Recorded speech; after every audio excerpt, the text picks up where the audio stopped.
नमस्कार, आप देख रहे हैं एम न्यूज 24/7 और मैं हूं आपके साथ नलोफर अंसारी। आइए नजर डालते हैं आज की खास खबर पर।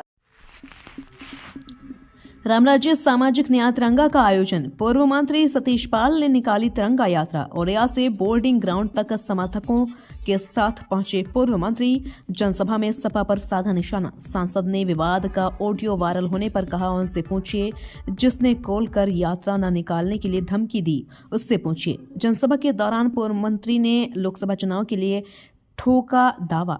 कहा, हाईकमान जो निर्णय लोग मंजूर। कार्यक्रम के दौरान आपसी झड़प की आशंका से मौजूद रहा भारी फोर्स।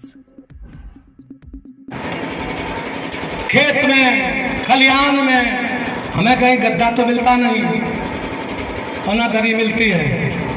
यहाँ भी आए हैं कन्नौज में। एक बात हो रही थी, अयोध्या नहीं किसी के बाप की, ये रामलला का धाम है।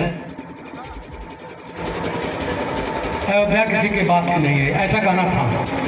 इसी तरीके से कन्नौज नहीं है।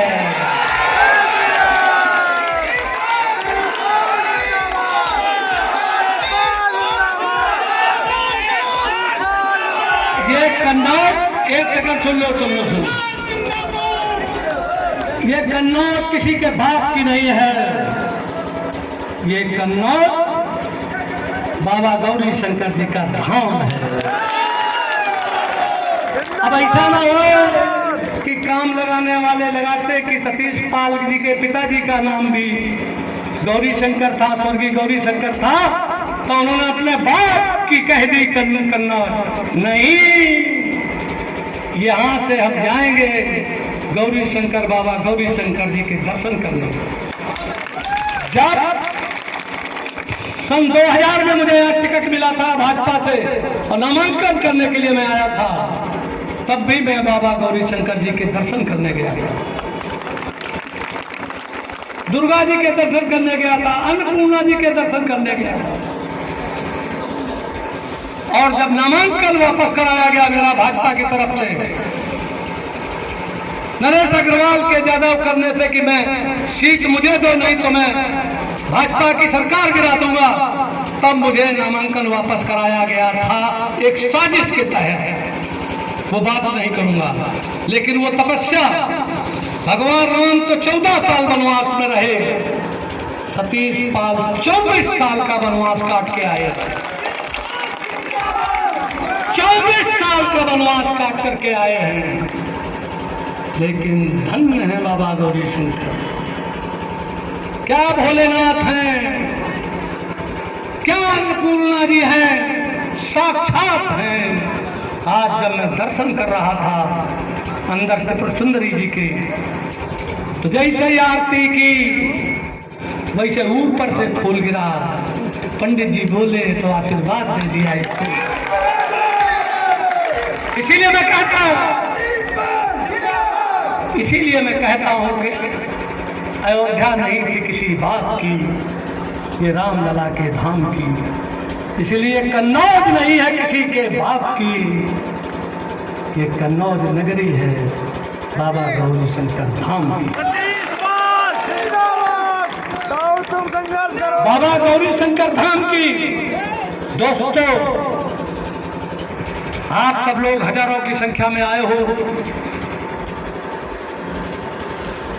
कहाँ चले गए? मैंने सबसे पहले कन्नौज जहाँ शुरू होता है मंगलपुर के आगे, रसूलाबाद विधानसभा, वहाँ मैंने धर्मेंद्र पाल को लगाया। ये अपने बहुत साथियों के साथ, हजारों लोगों के साथ सबसे पहले मैंने वहाँ बाउंड्री पर पूजन किया, वहाँ पर सर झुकाया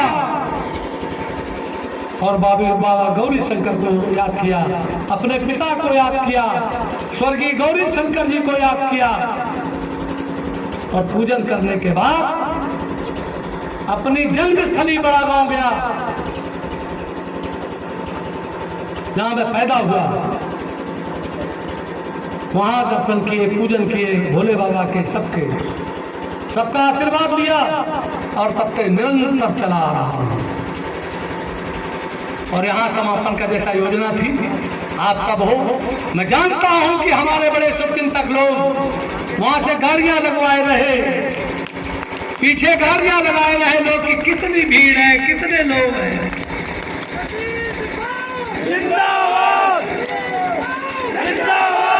लोग बाग एक नारा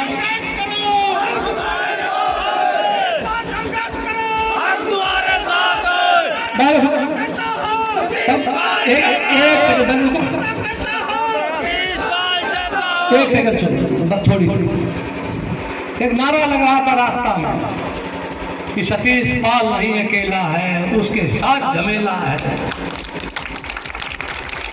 ये तो है ही है, एक नारा लगा रहे थे।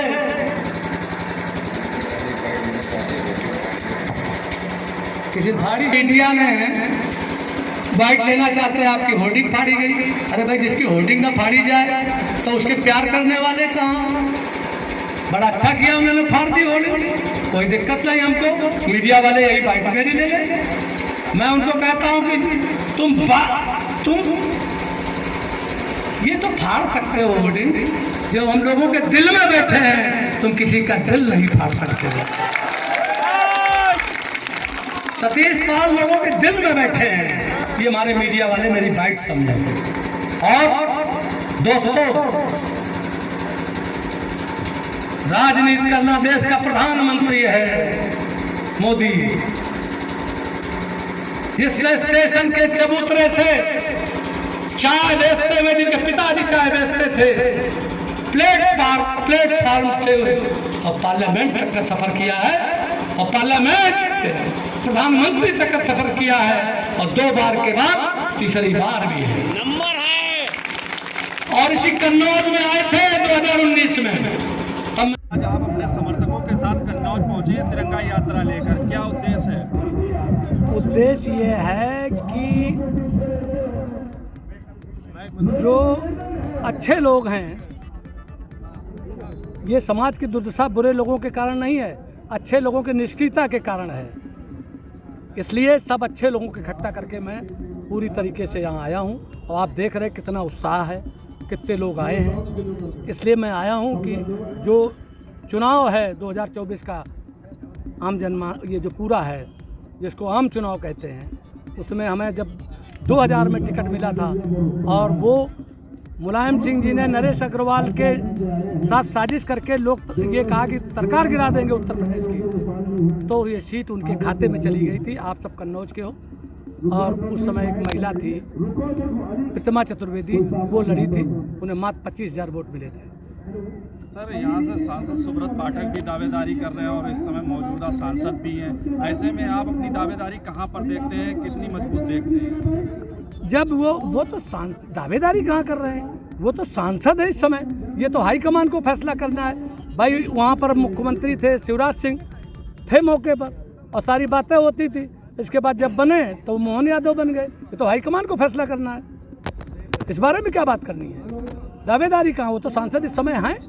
अब हाईकमान को फैसला करना है कि कौन चुनाव लड़ेगा, कौन नहीं लड़ेगा। दावेदार हैं, उनके बारे में बाकायदे रिपोर्टिंग होगी, जनता किसके साथ है सब कुछ देखा जाएगा। जबरदस्ती कोई कब्जा नहीं कर सकता यार। वायरल हो रहा है, उसका क्या सच्चाई है? क्या वीडियो वार्ता किसके द्वारा, वो फोन किसके द्वारा किया गया, किसने किया है? आपने कुछ पता किया उसमें? सांसद के द्वारा जो फोन करके उन्होंने हमसे कहा कि आप इस कार्यक्रम ना करो। क्यों ना करो? तो बोले आप समझते होना जाना कुछ है नहीं। हमने क्या नहीं होना जाना, तो मैं वो बता ही नहीं रहे, आप पढ़ सुन लो। हमने कहा तो यार क्या ऐसा कुछ करो, किसी काम नहीं करने दोगे। तो बोले नहीं काम करो, नहीं तो ये निकला नहीं। हमने कहा समझ रहे हो, पहले आए समझ रहे हो। तो हमारी उनकी बात शुरू हुई गई, पूरा सुनो आप, उसमें कहीं हमारी कोई कमी निकालो, हमारे पर आप बात बताओ। कुछ आपकी होर्डिंगें भी फाड़ी गई हैं क्या? हमें नहीं पता, फाड़ी हो तो मैं कहना चाहता हूँ और पढ़ो, ही नहीं मानते और पढ़वाओ। ये उनके कौन फाड़ता? हो सकता है कि उनको जो सांसद जी हैं उनको बदनाम करने के लिए किसी विरोधी ने, सपा वाले ने फाड़ दिए हो, तो हम कैसे कर सकते हैं? अभी आप संबोधन कर रहे थे अपने कार्यकर्ताओं को, अपने समर्थकों को, तो उस समय जो है इशारों में आप हमलावर थे। आखिर किसके ऊपर हमलावर थे कि नाम लेने में क्या हमलावर थे? हम असली रूप में तो सपा के ऊपर थे, जब उसने 12 टिकट कटाया। और अगर जो कोई हमसे हमारे साथ गड़बड़ करे तो उसके बारे में आप समझ लो।